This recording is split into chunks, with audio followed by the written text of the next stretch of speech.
And let's go all the way down. We'll pass. Number 6 is public comment. Of course, at this time, we don't know who will be speaking, if anybody, but if they are, we'll have their moment for them. And we'll move down to number 7, committee and staff reports.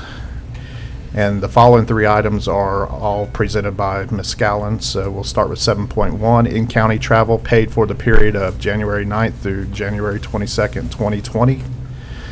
7.2, out-of-county travel paid for the period of January 9th through January 22nd, 2020. 7.3, Northwest Florida State College Collegiate High School, a charter and restricted fund of Northwest Florida State College, financial statements and supplemental information for the year ended June 30th, 2019 and 2018. 7.4, Liza Jackson Preparatory School has requested a 15-year renewal for its charter with the School Board of Okaloosa County. And this one is presented by Ms. Flanagan. I have a question about that. It said they were going to add a grade. Okay. Did I read that correctly in there? Ms. Flanagan, if you'd like to. And I was just curious about that. And the added classrooms, yes. So their proposed plan, all right. So their charter actually expires June 30th, 2021, but the Board of Directors has requested an early renewal to obtain financing to build a new facility. Mm-hmm. And at that new facility, they plan to add a grade level at each, a classroom at each grade level. So they're they'll not, increase. now, right now they go to Eighth 8th grade. grade. So they're not trying to add a 9th grader or They're- something like no, that. they're trying to add They're just extra adding more in each of classrooms. those. Okay, Right. I just wanted that clarified because I just Do- wanted to see if they were trying to add a 9th grade because that would make a different At one situation. time, I believe there was some discussion about that. That's but right. But I don't That's believe why I that's. was questioning that Right. because that would affect, of course, our high schools if they. They have about 1,000 students on the waiting list, so they intend to add a classroom, would be approximately 100 more students at each grade In other words, they level. just want to be able to have more students. Yes. Okay, thank you. yes. And I just had a procedural question, Mr. Chairman. Yes, sir. And as I look at this item, I think I understand this is just an information item? It is, it is. I have information for you if you'd like Yes, ma'am. me Yes, to ma'am. provide that. So the assumption might be that at a later date, this might, We do have a timeline proposed, very good. and our timeline is today. Obviously, it's an informational, and I have some information for you. Our hope is that at the February 20th board workshop, that will be when Liza Jackson principal's here to talk about her program and to ask you, to answer any questions that you may ask. We're hoping to have a vote on whether or not to renew the charter at the board meeting on February 24th, and then March 9th, the public hearing to actually approve the charter. Excellent. And so what I'll be looking for then will be a recommendation by the superintendent. Right. All right, thank you. Well, we do have, we did check through the renewal student, we did check whether Liza Jackson is eligible for renewal, and they certainly are, based Yeah. on their statistics. And according to the committee, according to our board report and statute, we have to have a committee to actually conduct a comprehensive review. We developed a checklist, we developed the timeline, and we're starting the process. Very good. Thank you. It's not actually a committee, it is just the district staff from appropriate departments evaluating the program at Liza Jackson. Better answer. Yes, All sir. right. Thank you. School board members, any other comment? So we'll move down to consent agenda, and 8.1 will be the approval of the consent agenda. 8.2, approval of the minutes of the workshop meeting of January 23rd, 2020. Minutes of the regular meeting of January 27th, 2020. And again, most of these will be recommended by Mr. Chambers. So we'll go down to 8.3, appropriation of District 1 School Board member capital outlay funds to Shalimar Elementary for iPads and iPad cases in the amount of $6,170.46, presented by Dr. LeVar White. 8.4 is appropriation of District 1 School Board member capital outlay funds to Kenwood Elementary for student desk in the amount of $9,920, presented by Dr. LeVar White. 8.5, appropriation of District 2 School Board member capital outlay funds to Destin Middle School for flooring for 3 classrooms in the amount of $13,341.43, presented by Mr. Dewey Destin. 8. Mr. Bryant? Yes. And if you don't mind, I just want to make just a quick comment on these appropriations and just thank you all. And I know a lot of the principals will reach out to you all individually, but then there's also conversations that we have, and some of these projects that they try to do that they wouldn't be able to do without y'all's support is huge. And it's not only huge to that principal, but to the teachers and the students. Parents obviously find out about these projects, so I just want to thank you all for supporting our principals in the schools. Thank you, Mr. Chambers.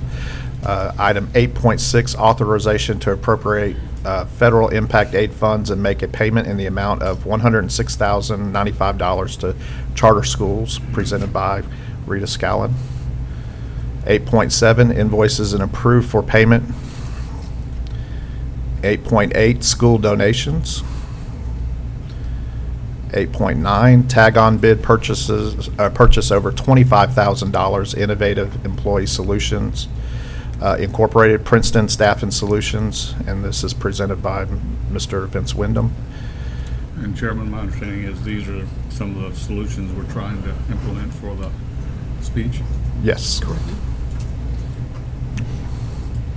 8.10, exempted purchase, Freckle by Renaissance. Always like the names of some of these programs that we're doing. Freckle. Freckle by Renaissance. 8.11, service agreement number 20-83, Diamond Dells Gem Mining of Florida, LLC. And I believe, school board members, you should have got an email from Ms. Ellis on Yep. these particular items. 8.12, service agreement number 20-84, Jason J. Peterson. 8.13, service agreement number 20-85, Stephen W. Henson II. And moving on down, 8.14, sale and disposal of surplus property. So I would just make a comment, if you walk next door after this meeting, go in there and take, I mean, it's down to hardly anything in there now, so a lot of stuff that's moving out finally, and we're getting rid of it, so Mr. Bolton's not here, but thank you to him and his staff for getting that done. 8.15, revised Okaloosa County School District 2020 through 2021 school calendar, presented by Steve Horton. And Mr. Horton, I know you would want to come up and address this real quick. And as Mr. Horton does come up, I do want to say, so this is kind of a comprehensive plan, and of course the calendar coming to you is just one bit of that. And we've had good communication with both the teachers union and the ed support union, but also this is also a product of listening to our teachers and also listening to our parents. Substitutes has been something that we've talked about this year, and as we start planning for next year, how do we alleviate some of that stress, so to speak, on schools when it pertains to substitutes, but at the same time still doing a good job with professional development and also being responsible with dollars and actually saving some money. So Mr. Hort's going to kind of go through the whole comprehensive piece to include the calendar, but to also include other areas as well. Thank you. I think he said a lot of it. I think that my purpose up here is just to make sure we notify the board that what may seem to be counterintuitive at first, the first day of school on this calendar is scheduled to be August 11th with approval of the board. There is not an additional day added on to the end of the school year for students. So that's something to make sure we're aware of. So what that does is it creates a 179-day student calendar. So first thing, we want to be very certain that the statute allowed for districts to operate in other than 180 days. And in fact, it does. And we have other districts in Northwest Florida that have different calendars that are less than 180 days. The point here being, and anecdotally, what we hear is that from parents and teachers, when we have a great number of substitutes during a day for professional development and under the professional development model that had some half days for teachers throughout the year, we're constantly pulling teachers out of the classroom and impacting instructional time. And so, I've had parents tell me that we're losing a lot of instructional time with teachers when we run more professional development during the school day. And so the curriculum department and obviously the union have looked at this from all sides, and I'm bringing it to you as a calendar adjustment to recognize that we're very much expecting there to be an increase in actual student-teacher time in the classroom, because we're pulling these half days and sometimes full days of professional development from inside of the school year and positioning them all in one place. So counterintuitive initially, but it is something that districts are able to do. We will, from an FTE perspective, still have more than enough minutes of instruction every week as required by statute for funding. And again, I believe be able to increase real teacher instructional time and less time with substitutes in class. And the other piece is, obviously, with the substitute issues that not only Okaloosa faces, but all counties, we're sometimes putting classes together, sometimes putting classes at an auditorium, and we want to eliminate that. So I think this plan does that. And just one quick question. So where is the staff development housed now, outside of the calendar? So right now, and Mr. Chambers might speak to that, or Ms. Lightbourne, but I think there are some centralized professional development based on maybe what subject area is taught, so teachers may gather in a certain place. But for the dates and days? Yes, ma'am. It's kind of a rolling schedule, and so algebra may be done a certain time, so that what you'll see on the calendar is there are student days, and so teachers will just come out of the classroom with substitutes on those student days, so it's not identified. So it's still similar model, but just fewer incidences. Are you talking about next year's model? What he's talking about, the calendar, yes. Okay, I'm just with you. So we're talking about August 10th, and then we're talking about January 6th, which neither of which would be student days. Now, the piece in terms of what do those days actually look like, Ms. Lightbourne and her staff are actually going through that process. That doesn't impact me at all. I was just concerned about the statement of where the days would be, since we've added. August 10th and then January Okay, 6th. thank Yes, ma'am. you. And That's then, it. and then just to follow up, so January 6th is currently a teacher workday in the calendar. It's a flex day. And so it would now, under this approved calendar, be a mandatory instructional day, professional development day. Okay. But I think you'll see there are a couple of days that have been added to the calendar in consultation with the union as flex days. So just working their contracted number of days, but giving them more options of days when to do that. So you'll see actually a July 31st as a day that's an optional day for a teacher to work as a flex, if that makes sense. It just needed to be said. It Yep. just wasn't Yep. said in Yes, that ma'am. statement. Yes, Thank ma'am. you. Just a couple of comments, Mr. Yes, sir. Chairman. Yes, sir. First of all, I appreciate the effort to increase instructional time. That's something that I'm sure that all of my colleagues, and certainly myself, appreciate. And I would also say that, in my opinion, that your staff development will be especially important, because I think with the change to new standards, there's going to be a little bit of some changes perhaps in instruction and how we deliver that instruction, and certainly how we assess that instruction. Is that accurate, Superintendent? 100% accurate. Very good. And I think this particular model is sensitive to the teacher's needs to prepare their classrooms and have time to do that, so it doesn't take that day from them. But also recognizing that a lot of that professional development needs to occur at the beginning of the year, so that the teachers are front-loaded and prepared to move on, as opposed to maybe having it in October or some other date. So it gives them that information sooner. Yeah, I'd like to also say I appreciate what you guys have done.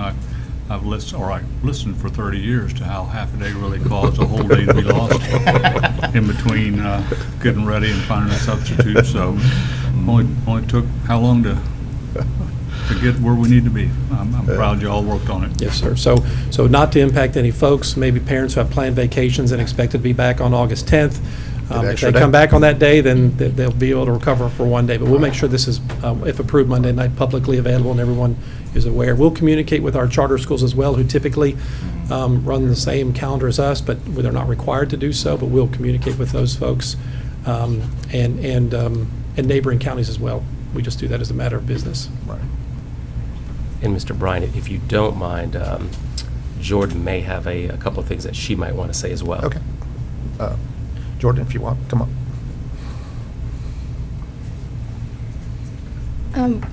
Excuse me. So we had a lot of issues when it comes to substitutes. We know that substitutes are very hard to find, especially because we don't have enough money to be able to pay them what they deserve to be able to come into the classroom. We've had a lot of issues with not being able to find a substitute and us having to split classes, and that displaces like children all along. You could displace, if you have 3 classrooms without a substitute, you could be possibly displacing about 66 students in one day, and it could be at one school. So we had a lot of those type of issues at the beginning of this year, and we had sat down with Mr. Chambers and Dr. Hale and talked about these issues and possibly what we could do to fix these issues. And what we had came up with was PD. That's what we were being pulled out for. A lot of PD, which is needed. Teachers do need to have PD, but at the same time, we're losing a lot of contact time with our students. Some teachers, you know, when you have a substitute and you teach Spanish, not all substitutes can speak Spanish, so that is kind of wasted time in the classroom for other teachers and for the students as well. So we're hoping that being able to do this calendar, and by adding a professional development day at the very beginning of the year, for teachers to be able to work and get ready and start talking about what they're going to do and get that at the front side. And then when we come back in January to get that other day in for teachers, which does not affect the students at all, because teachers were supposed to come back on January 6th, and now we've moved to teachers coming back on January 5th with that possible flex day. And then we came up with giving teachers another flex day in July 31st. That way, in case they already have plans to be out of town on January, not come back till January 5th, they still have that capability to be able to do so and flex that day. So I would like to thank Mr. Chambers and Dr. Hale and Mr. Horton for working with us and trying to figure out a way that works for both sides to fix this problem that is happening in our district. All right, thank you. Thank you. And my only comment would be, it's just great being on the board when you see that teamwork, getting everything together and presenting it to us, and everybody's on board. And this is a win-win for everybody, in my opinion, parents, students, teachers, substitutes. So great job. Way to work together. Thank you. All right, we'll move down to 8.16, and that's course adoptions for the 2019-2020 school year, presented by Ms. Denise Berry. And we'll move down to human resources recommendations. And 9.1 is employees on administrative leave. Well, I don't know why I can't speak straight this morning. Employees on administrative leave, presented by Dr. Lee Hale. And then we got item 9.2. And Mr. Bryant. Yes. Sorry, I know I keep interrupting you No, today. you're good. I do want to say on 9.1, I just want to say this. If you remember last year, 9.1, the list may have been lengthy, or the year before the list may have been lengthy. And I do want to say, I do want to thank HR, I want to thank the Sheriff's Department, because we've put a plan in place where the Sheriff's Department vets these issues. As you know, if we have an issue that arises, DCF is called, the Sheriff's Office is called, Human Resources called, the parents are notified, and then of course board members receive notification of this. But what we found in previous years, where we had some teachers or staff, you know, maybe going on administrative leave for maybe multiple days, were situations where maybe it wasn't warranted. So working with the Sheriff's Department, they have a vetting process that they go through. And through this vetting process and that partnership with the Sheriff's Department, we have, we make sure that due diligence is done, but there's less employees that are going on admin leave or staying on admin leave for lengthy amounts of time. We want to make sure that if something happens, you know, we definitely, there's an accountability piece to it, but also we want to make sure that things are done the right way. So I just appreciate the Sheriff's Department, appreciate Human Resources, and I think this is a good thing. Thank you, Mr. Chambers. So again, we'll move down to item 9.2, and this is Deferred Retirement Option Program. 9.3, the out-of-field report for the 2019-2020 school year, presented by Ms. Karen Peak. 9.4, employment separations. And 9.5, personnel recommendations. And 9.6, employee transfers. And I would just comment on a lot of these items that we have on here. My distinguished colleague, Dr. White, also in the spirit of transparency, we have made it easier to see so people could see where employees are going and at their request. 9.7 is employee suspension. And 9.8 is reinstatement reimbursement of sick leave due to line of duty illness, injury, medical examination. And 9.9 is leave without pay. And section 10, discussion agenda, if there's anything that will be moved, we'll know Monday night, or maybe before the end of this meeting. 11.1, program status report by the board's representative to the construction program, and that would be Mr. Destin. I don't have anything new to report today, Chairman. We will have a meeting shortly. Okay. And again, thank you for all that you do on that committee and the people that work with you on that. Thank you. 13.1, Mr. Attorney. No report this morning. Okay. And 14, we got 14.1 is out-of-state student trip request. And then, Mr. Chambers, your moments. All right, thank you. So I have a few items this morning, and some of them are kind of giving you an update, and then some of it is also some recognition as well. But first, I do want to say, as you know, today is a weather day, and I want to thank Mr. Horton. Yesterday, we were on the phone with other counties. Some of our counties to the east have actually canceled school today. We were in contact with Mr. Maddox from the Emergency Management Group yesterday, last night, and of course we put a call out to parents, and then of course we notified you all as well. So I just appreciate the due diligence when it comes to things like this, weather-related situations, and just making sure that we get good communication out to our families and to our schools. So I appreciate that, Mr. Horton. I'm going to be sending you all a calendar. And so some of those things that will be on there will be things such as FCA breakfast, for example, which is tomorrow, but art show, senior awards, school awards, graduation dates. So items that deal with district-wide events. So we're going to do an even better job of getting you all information so you can make the decision of whether or not you want to go to some of those events. We do have some individuals who are new in some roles, so we just want to make sure that that I get that information and that I also get that information to you. So you'll see an email coming from Amber, which will give you a litany of dates so you can plan accordingly. And Mr. Attorney, excuse me, Superintendent, might you speak to that in terms of sunshine law and those kinds of issues if we all were together in a certain event?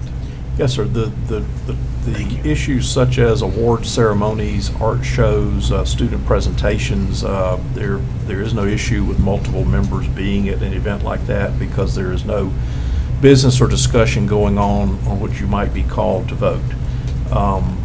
There are certain meetings that if it's a meeting on community interest type matter that you might be voting on in the future, then typically we would try not to have multiple board members at the same function, or alternatively, we can run a notice that board members may be in attendance at that function, and that solves that issue. But as you get to the end of the year for graduations, awards ceremonies, those type of things, you can all attend those because there is no other business there being discussed. Very good. Sorry, Superintendent. That's good. And if, Mr. Chambers, I can add, I know this is something that we talked about because you have 5 very active school board members. Absolutely. And not that we can be everywhere for everything, but I appreciate you sharing that information, even though it's our due diligence to know what's going on out there, but it does help when we get some notice. So I know I appreciate that, and I'm sure my fellow school board members appreciate that too. So. No, absolutely. And I think, like I've said in the past, the schools love to see you all at the event, so I think that's a good thing. Thank you for that. Yes, ma'am. Secondly, as you know, we talked about the HOPE Squad training, and that was that suicide prevention and awareness training. Dr. Kelly also helped with that as well. I do want to let you know that that training is occurring in the schools now, and Peggy Brockman and Mr. Triana, they're instrumental in that from the community. And as you know, they've raised a lot of money just within the community to help us do this. And mental health is a big deal, not only in Okaloosa County, but throughout the state of Florida. And this is also another piece to our plan as we address mental health. So it's a good thing, and it's starting. Just want to give you that heads up. We also have what's called S2S training, and it's a military affiliated program. I had the pleasure of being in this room the other day watching several of our schools taking part in this training. And in a nutshell, it is not only for military students, it's for students in general, but we have student leaders who are trained to help students when they come new to a school. And something as simple as when they come to lunch, reaching out to those students, making them feel comfortable. And then there's also safe places within the schools to where a kid can go if they're feeling comfortable and talk to some of those student leaders who can then get them to the correct individuals.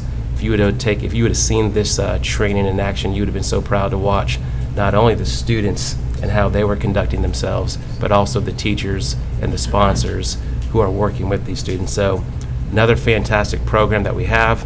I just want to thank the military as well for what they're doing to help us fund this and get our students the training that they need. So pretty neat program. You'll hear more about that. We have 2 schools who are receiving awards and recognition, and it's called the 2019-2020 Exceeding Expectations Award in Florosa Elementary. Woohoo, that one's mine. There you go. Florosa Elementary and Riverside Elementary. They're receiving this award, and we'll bring them to a school board meeting. But in essence, it's schools that have 50% to 100% of free and reduced lunch populations, and they continue to have strong student achievement over time. So that's a big deal. It's not something that you necessarily go out and try to apply for. You're recognized by this group, and they look at data, so it's completely partial, and then they interview, they observe, and then they make decisions in terms of who actually gets this recognition.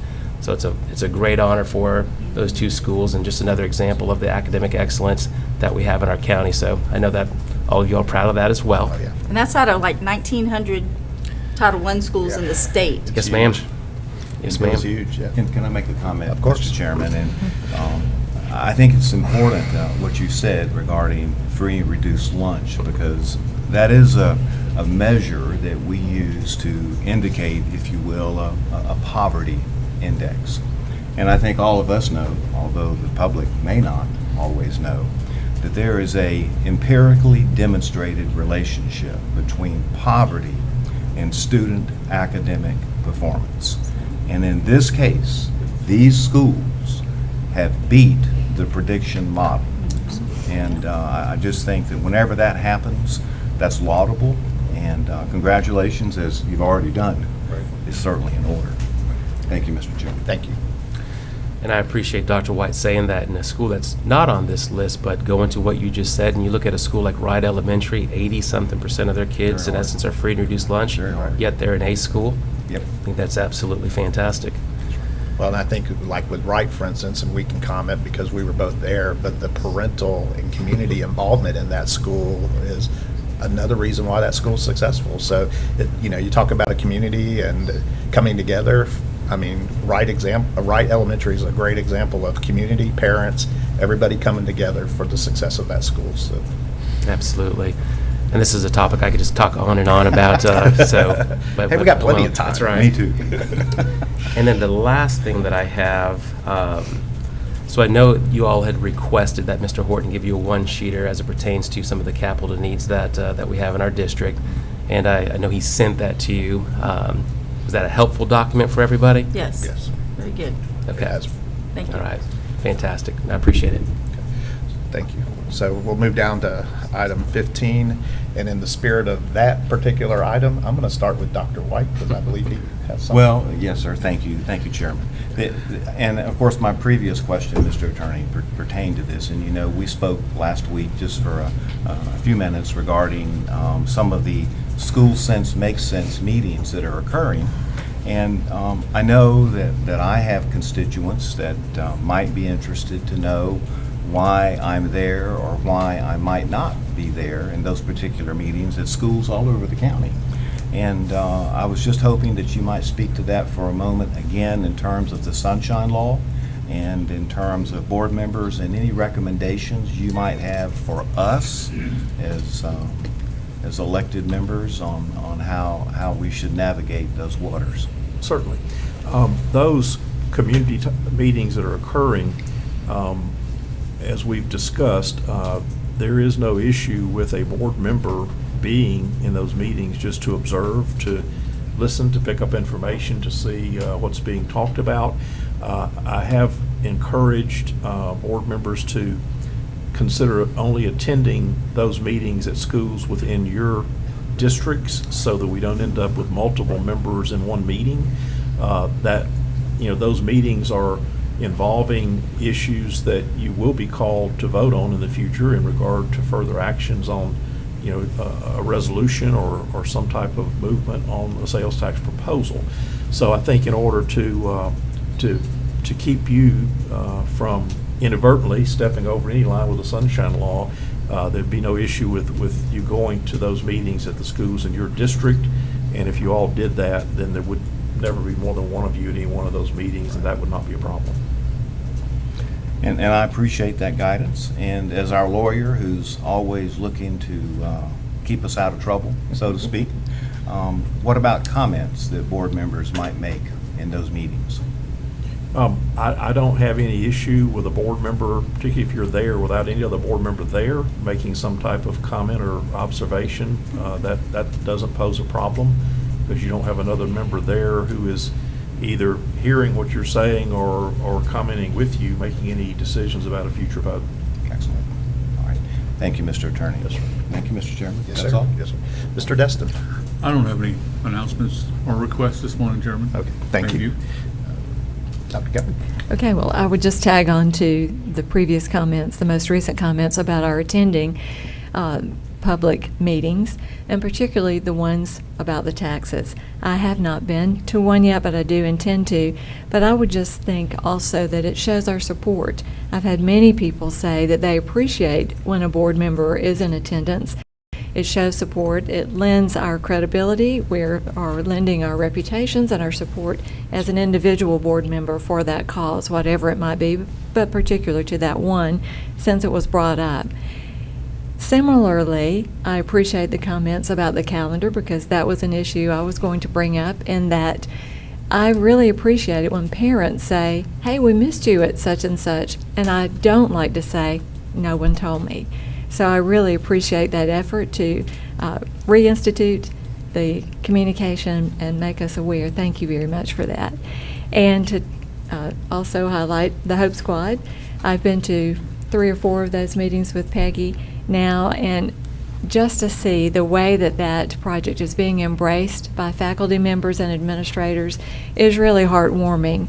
And I think we all know that the timing couldn't be better. I know we've had serious incidences in many communities, and I just think that that's going to be something that our district will be very proud that we embrace. So thank you for supporting that and for allowing Peggy and her group to be here. I would say that what you might not know is that the fundraising efforts that David Triana and United for a Good Cause are doing does not apply to the other districts in Florida that have expressed interest in adopting the program. They are fundraising for us, for our home district, to be sure that all the training and all the curriculum materials are paid for our schools. So just a shout out to them, that what a phenomenal thing that they're doing to pay for all of that for us.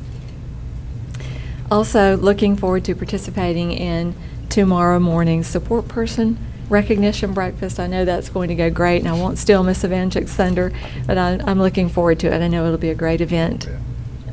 All right, thank you. Yeah, that's fine that you mentioned that. I'm excited about that. Tomorrow, we're going to recognize our support employees. When this district would fold if we didn't have those support Absolutely. employees. We could not make it without them. So we're going to give them a little breakfast and recognize them tomorrow morning.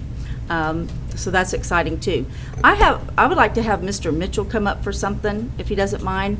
I have a question about, we're getting the iPads on this one. There's talking about iPads. And in the past, we've done a lot of Chromebooks. And so I just have a couple of questions. One, is there some kind of concerted effort to get so many of each thing, or is it just requests from teachers or whatever, because those are different formats, the iPad, versus a Chromebook. Basically, what comes in is what the school has requested.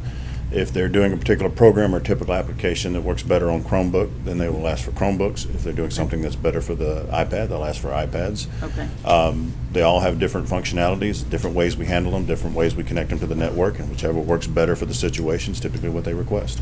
Okay, and so what about the support of those and when they call the help desk? All Chromebooks, all that goes through the help desk. iPads? iPads go through my department.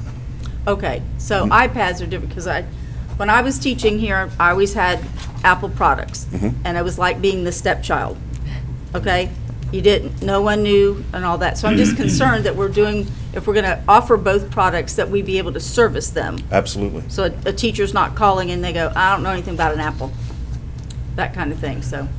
Apples are covered under the IT outsourcing contract. Okay. Under that contract, any Mac, MacBook, anything that's a laptop or a desktop made by Apple is covered by Teleforce under that contract. Anything that is iPad only, and it's only the iPads and the mobile devices that our department handles. Okay. Contractually, that was better for us to do it that way.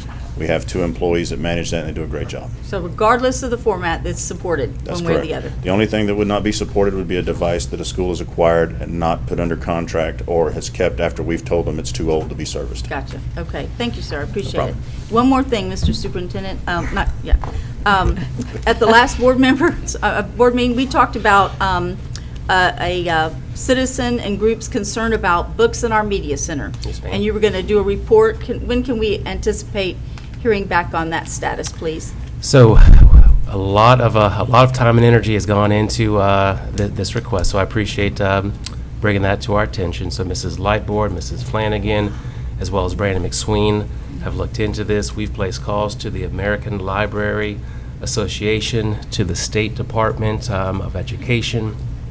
Ms. Flanagan, we've created a summary for every book, what the accolades are, what's a reason for, whether a book might want to be, someone thinks a book might be banned.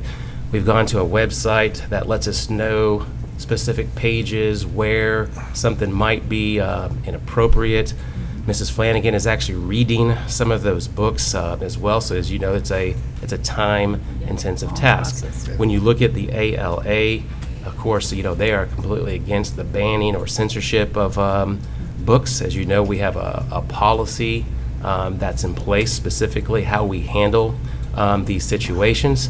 But with all of that being said, every single book is being analyzed, and we'll have more information on that. Of course, the board meeting was, I'm not even sure how long ago that board meeting was, but a lot of time and energy has gone into it. Ms. Lightbourne, is there anything that I'm missing right now? Okay. Well, I appreciate that, and I just want the public to know that we are looking at that, that we're Absolutely. on it, and that we're following guidelines for that, so that we can let them rest assured. Has all of those books in her office right now, and she's going through them. Great. Thank you, Ms. Flanagan. So in case you couldn't hear that, so Mrs. Flanagan literally has every book, and we do thank Mr. Schumacher for bringing that to our attention. We want to make sure that what's in our media centers are what needs to be in our media centers. Dr. Wade? Yes, sir, just a couple of remarks, Mr. Chairman. I guess the first thing that I'd like to emphasize is that, and you said this, but I think emphasis might be appropriate. Thank you. That we have a policy that if citizens or parents or even employees find a material objectionable, that they can fill out the form and initiate the process. And I just think that that's important for everyone to know. I was very interested in the list and did my own brief research, certainly not nearly as extensive as Ms. Flanagan has been tasked to do. But I would just say that, frankly, I was surprised at the length of time that some of these titles have been in our collection. And in fact, there have been no citizen protest of some of those titles. Exactly. And I think that that's important to be said, not to say that there won't be 10 as soon as this meeting finishes today. But And I think Dr. it's- White. It's important for the public to know that. Yes, Dr. Exactly. Kelly. That's why I made the comment about those who are credentialed in library media sciences understand that fine balance between intellectual freedom, which is touted by the American Library Association, and censorship.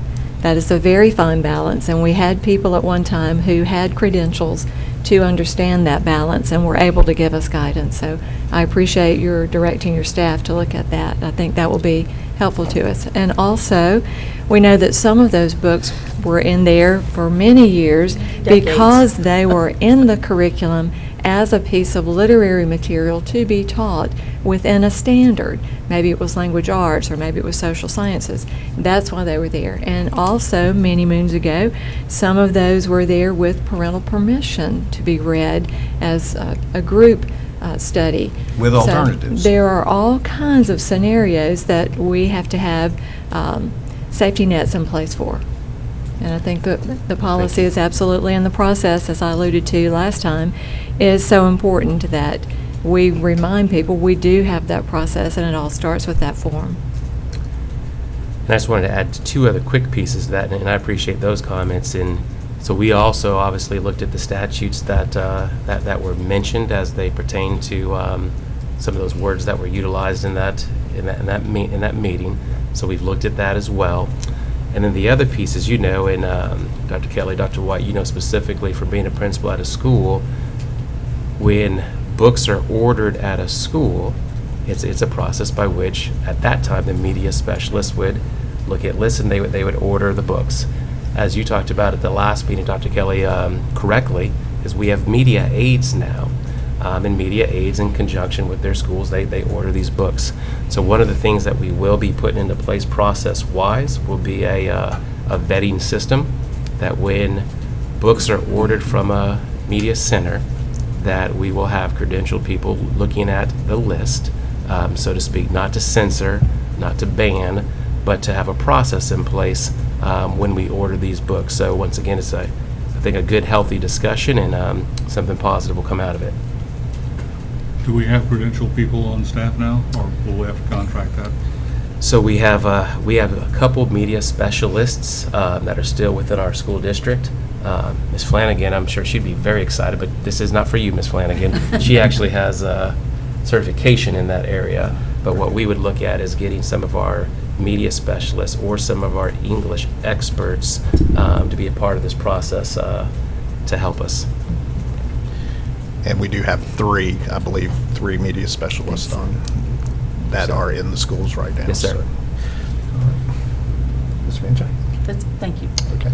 So my part of the business is tomorrow night, the All Sports Association is going to be honoring two of our students, Miss Tori Orcutt at Fort Walton Beach High School, who I had the pleasure of sitting with the other day in the biomed class at Fort Walton Beach. She was one of my physicians. And then, of course, Crestview High School senior Cade Koutsaratis, who I've known since before he was born, but he is going to be honored as well. So it's a great night for those two young scholar athletes, and hope to see people there to support them. It's always a great event by the All Sports Association. And if you haven't noticed, I'm wearing a Laurel Hill shirt today. Woohoo. Laurel Hill first. And one thing, I asked Ms. Martello to just send me some information about Laurel Hill and the school that it is. Of course, it's one of the schools that I represent, and somebody asked me what Laurel Hill First meant, and I said, well, it's the first school you see when you're coming from Alabama, so we can say that. But honestly, though, that is their statement this year, Laurel Hill First, and a lot of great things are going on at Laurel Hill School. I appreciate the other night for the naming of the basketball court.